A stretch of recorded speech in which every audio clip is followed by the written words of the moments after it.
ଅନେକ ଦିନ ତଳର କଥା। ମୂଷାଟିଏ କାହିଁ କେଉଁ ଦିନରୁ ଏକ ଜଙ୍ଗଲରେ ରହି ଆସୁଥିଲା। ଜଙ୍ଗଲ ସାରା ଘୂରି ବୁଲୁଥିଲା। ଦିନବେଳା ଜଙ୍ଗଲରେ ଖେଳେ, ଡିଏଁ, ବୁଲେ ଏବଂ ତା ଖାଦ୍ୟ ପ୍ରସ୍ତୁତ କରେ। ଯେମିତି ରାତି ହୋଇଯାଏ ସେ ଆସି ତା ଘରେ ବିଶ୍ରାମ ନିଏ। ପ୍ରତ୍ୟେକ ଦିନ ମୂଷାର ଏହିପରି କାର୍ଯ୍ୟକଳାପ ଚାଲୁଥିଲା। ଅନ୍ୟପଟେ ସେହି ଜଙ୍ଗଲରେ ଏକ ଦୁର୍ଦ୍ଦାନ୍ତ ସିଂହ ରହୁଥିଲା। ବହୁ ବଳଶାଳୀ ଥିଲା, ପ୍ରବଳ ପ୍ରତାପୀ ଥିଲା।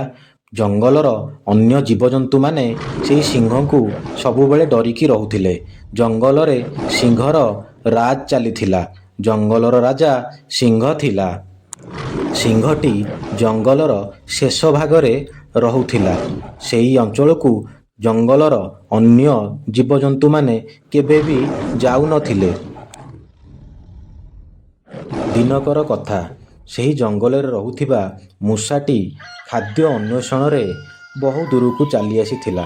ଖାଦ୍ୟ ଖୋଜି ଖୋଜି ଶେଷରେ ସେ ସିଂହ ରହୁଥିବା ଅଞ୍ଚଳକୁ ଆସିଯାଇଥିଲା ଏବଂ ଖାଦ୍ୟ ମୂଷାଟି ଅନ୍ୟମନସ୍କରେ ସିଂହ ଉପରକୁ ଚଢ଼ିଯାଇଥିଲା। ଏହାପରେ ସିଂହର ନିଦ ଭାଙ୍ଗିଗଲା। ସିଂହ ନିଦରୁ ଉଠି ଗର୍ଜନ କରିବାକୁ ଲାଗିଲା। ଏହାକୁ ଦେଖି ମୂଷାଟି ଥରିବାକୁ ଲାଗିଲା। ମନେ ମନେ ଭାବିଲା, ହେ ଭଗବାନ, କେତେ ବଡ଼ ଭୁଲଟିଏ କରିଦେଲି। ସଙ୍ଗେ ସଙ୍ଗେ ମୂଷାଟି ସିଂହକୁ ଭୁଲ ମାଗିଲା। କହିଲା, ମହାରାଜ, ମୋର ବହୁତ ବଡ଼ ଭୁଲ ହୋଇଗଲା। ମୁଁ ଜାଣି ଶୁଣି ଆପଣଙ୍କ ଉପରକୁ ଚଢ଼ି ନାହିଁ। ଅନ୍ୟମନସ୍କରେ ଆପଣଙ୍କ ଉପରକୁ ଚଢ଼ିଗଲି। ଆପଣ ମୋତେ ଛାଡ଼ି ଦିଅନ୍ତୁ ସିଂହ ମହାରାଜ। ମୋର ଏଭଳି ଭୁଲ ଆଉ କେବେ ହେବ ନାହିଁ। ଆପଣ ମୋତେ ଛାଡ଼ିଦେଲେ ମୁଁ କେବେ ନା କେବେ ନିଶ୍ଚୟ ଆପଣଙ୍କ କାମରେ ଆସିବି। ମୁଁ ଛୋଟ ପଶୁଟିଏ ହେଲେ ମଧ୍ୟ ଆପଣଙ୍କ କାମରେ ଆସିବି। ମୂଷା ପାଖରୁ ଏହିସବୁ କଥା ଶୁଣି ସିଂହଟି ଗର୍ଜନ କଲା, ଆରେ ମୂର୍ଖ, ତତେ କ'ଣ ଦେଖାଯାଉ ନାହିଁ? ତୁ ସିଧା ଆସି ମୋ ଉପରେ ଚଢ଼ି ଯାଉଛୁ? ତୋର ବହୁତ ସାହସ ହୋଇଗଲାଣି। ହଉ, ତୁ କ୍ଷମା ମାଗି ସାରିଲୁଣି, ମୁଁ ତୋତେ କ୍ଷମା କରିଦେଲି। ଆଉ କେବେ ବି ଏମିତି ଭୁଲ କରିବୁ ନାହିଁ। ତୁ ତ ଛୋଟ ପଶୁଟିଏ, ତୁ କ'ଣ ମୋ କାମରେ ଆସିବୁ? ସିଂହ ମହାରାଜ ପାଖରୁ ଏହି କଥାଟି ଶୁଣି ମୂଷା ଧୀରେ ଧୀରେ ସେ ଜାଗାରୁ ଅନ୍ୟ ଜାଗାକୁ ଯିବାକୁ ଲାଗିଲା। ଦିନକର କଥା, ସେହି ଜଙ୍ଗଲରେ ଜଣେ ଶିକାରୀ ତା ଜାଲକୁ ଶିକାର କରିବା ଉଦ୍ଦେଶ୍ୟରେ ଆଣି ଏକ ପୁଷ୍କରିଣୀ ପାଖରେ ବସାଇଲା।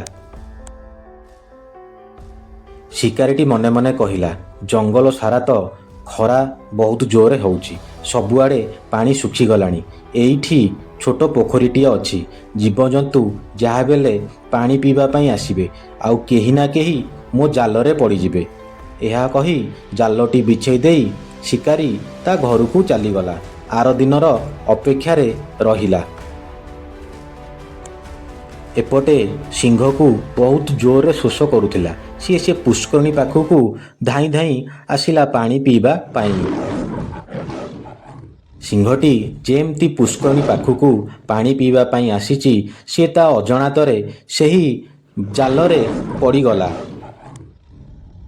ସିଂହଟି ଜାଲରେ ପଡ଼ି ଯେମିତି ଗର୍ଜନ କରିଛି, ସେହି ମୂଷାଟି ତା ପାଖାପାଖି ଥିଲା। ସେହି ସ୍ଥାନକୁ ଧାଇଁ ଆସିଲା। ଦେଖିଲା ସିଂହ ମହାରାଜ ଏକ ଜାଲରେ ଫସି ଯାଇଛନ୍ତି। ଯେମିତି ସିଂହଟି ମୂଷାକୁ ଦେଖିଛି, ବଡ଼ ପାଟିରେ ଚିତ୍କାର କରିବାକୁ ଲାଗିଲା, ଆରେ ମୂଷା, ତୁ ଏଠି ବହୁତ ବଢ଼ିଆ ହେଲା। ମୋତେ ଜାଲରୁ କେମିତି କ'ଣ କରି ଜଲ୍ଦି ମୁକ୍ତି କର, ନହେଲେ ସେ ଶିକାରୀ ଆସିଯିବ। ସିଂହ ପାଖରୁ ଏହି କଥା ଶୁଣି ମୂଷାଟି କହିଲା, ଆଜ୍ଞା ମହାରାଜ, ଆପଣ ଟିକେ ବ୍ୟସ୍ତ ହୁଅନ୍ତୁ ନାହିଁ। ଧୈର୍ଯ୍ୟ ଧରନ୍ତୁ। ମୁଁ ମୋ ମୁନିଆ ଦାନ୍ତରେ ଏ ଜାଲଟିକୁ କାଟି ଦୁଇଫାଳ କରିଦେବି। ଏତିକି କହି ମୂଷାଟି ସେ ଜାଲ ଉପରକୁ ଡିଆଁ ମାରିଲା ଏବଂ ତାର ମୁନିଆ ଦାନ୍ତରେ ଜାଲଟିକୁ ବିଭିନ୍ନ ଅଂଶରେ କାଟିବାକୁ ଲାଗିଲା। କିଛି ସମୟର ପରିଶ୍ରମ ପରେ ଜାଲଟି ସମ୍ପୂର୍ଣ୍ଣ ଭାବେ କଟିଗଲା ଏବଂ ସିଂହଟି ଜାଲରୁ ମୁକ୍ତି ହୋଇଗଲା।